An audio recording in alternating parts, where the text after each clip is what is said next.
Hello again, and I'm Brian Stewartley. Since today's plenary, there has been much debate regarding the way funds will be allocated, as well as which institutions will be taking the lead on various initiatives. Our first story is from the BBC. Many nations in Africa are in debt to the International Monetary Fund and the World Bank. The BBC spoke with representatives from Botswana and Côte d'Ivoire about how this may affect their maternal health initiatives. We are a country where investing in our infrastructure, investing in our health system is appealing. You will see return. You will see effective change. Does Botswana have any, or you could say 100% clear debt-free money that it would itself be able to put into these initiatives? Not as of right now. Côte d'Ivoire doesn't have any allusions to being financially independent at this point. We are hoping to achieve that.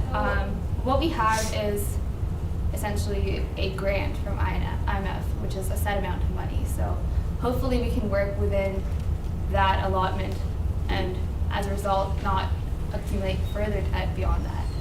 The BBC also spoke with representatives from the People's Republic of China and the United States of America. Debt relief will only be possible if those donor countries also follow a course of action which the United States of America can approve of. The IMF and the World Bank are notorious for instituting aid, international aid that is tied to specific national policies. And more often than not, these are WASP, white Anglo-Saxon Protestant policies, reminiscent of colonial United Kingdom and the colonial empire of Great Britain. China is willing to go beyond the IMF in a unilateral way to lend some of its foreign,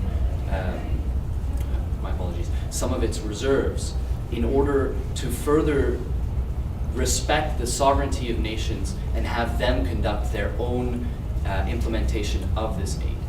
And this is very important to China. It is at the heart of our international policies. It has been a pleasure, and this has been a People's Republic of China announcement. Thank you very much. Thank you very much. I'm Michael Wilcock, BBC Health in Montreal. Thanks, Michael. Now for a perspective on the role of education in African development, we go to our SABC correspondent. Luckily, I was fortunate enough to catch up with the one delegate here in MonWHO representing an NGO, Save the Mothers, operating out of Uganda. The Africa Bloc has listened to Save the Mothers and the need for it, and it has incorporated certain educational programs within its resolution, but I think that a broader scope of education in faith communities, in law, in more schools needs to be a priority at this moment. Representing the SABC, this is Nathaniel Feinstein. Have a good night. Thanks, Nathaniel. Our next... I'm sorry. I can't do this. Stop making me lie. Yeah? Well, this just in. I quit.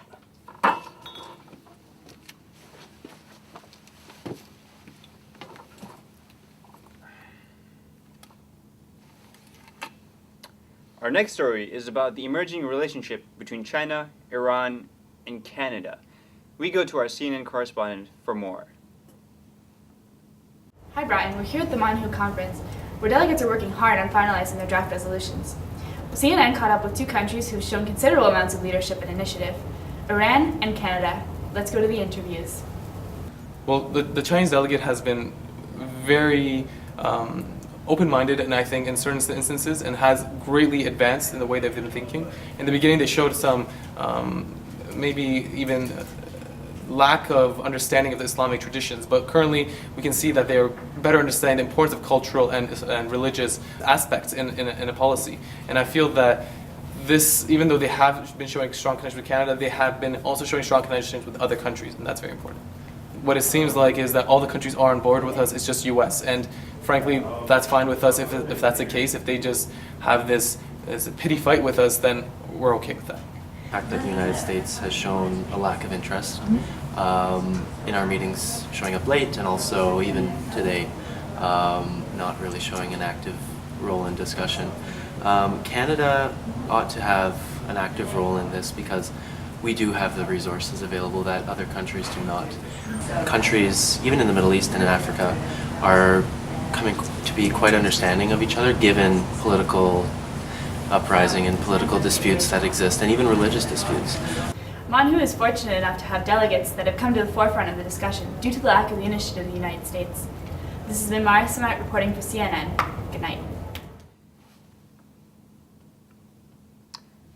Given the breaking news story of Brian Stewartley's departure, now would be a good time for the media to look inward. Let's go to our Al Jazeera correspondent. As a media organization, Al Jazeera understands that transparency and accountability are key to any media. We spoke with several delegates from the MonWHO conference how they feel they are being represented or misrepresented by the media. For instance, the last time CNN interviewed us, they, not interviewed, but just tweeted, they said that we were insecure, but rather we were trying to educate. And that is one of the things that Iran wants to do. They want to be a leader as an Islamic country and show people that Islam isn't necessarily the thing that they believe it to be. Personally, I think the media is getting too involved in what's going on in the MonWHO. They're claiming things that aren't even true. I mean, a lot of things that they have said have insulted a lot of the nations, and they're trying to start beef between me and Iran. And me and Iran have been boys back since the beginning of days. So stop beef between me and Iran. We would like to point out that the media has been misrepresenting the African bloc.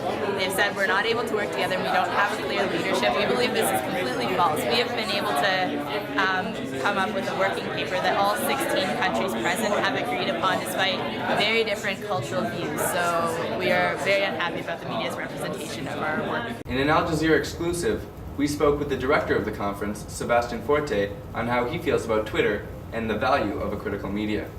I believe that the Twitter is an important tool in promoting policy that has been constructed to the public. However, it can be abused by reckless individuals, which do not necessarily need to be media corporations. To get in on the controversy, make sure you follow the Twitter feed and MonWHO.org. For Al Jazeera, I'm Joel Balsam. Thanks for that, Joel. We'll be following that story. Look for coverage tomorrow of the final resolutions. That's all the time we have. I'm Fahim Mahim.